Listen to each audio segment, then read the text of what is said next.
just passed the Walnut Grove water supply, and we are officially into the area. We're getting closer and closer. So we're in the Walnut Grove now. It seems to be very, very quiet.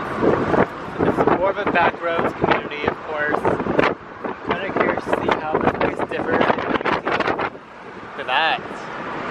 Antioch and Copeland.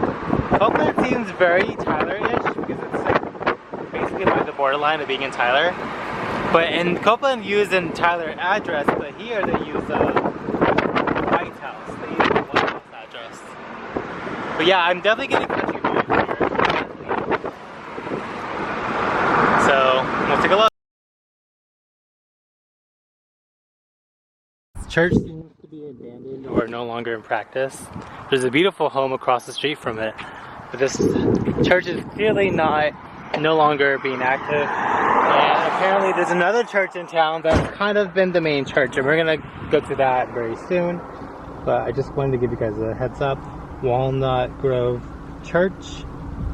It's called the Walnut Grove Church. That's what it's called. It's not very active anymore.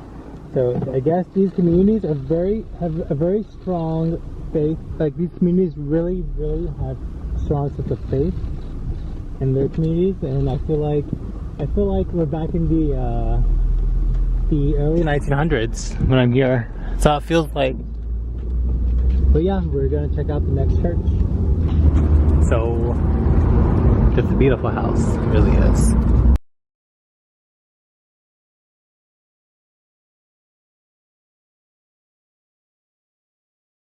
And here's the other church, everyone. It is right here.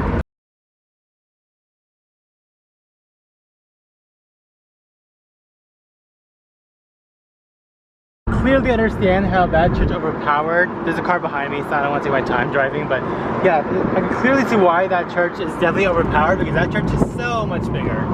So much bigger. Another historical cemetery.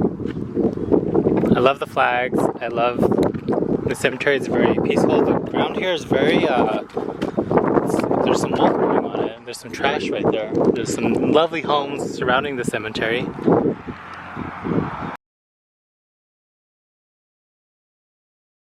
So many beautiful souls have passed away here. Let's read some of the history. Walnut Grove did not appear on many early maps. It did appear on a 1936 map. It showed a church, cemetery, and sawmill, and a few homes.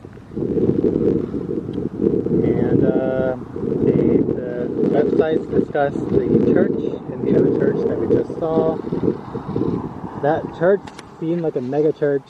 I can see why the other church shut down, because there is no competition, honestly. I'm not going to kid myself. But yeah, this is it. We are going to go to New Hope, Smith County next.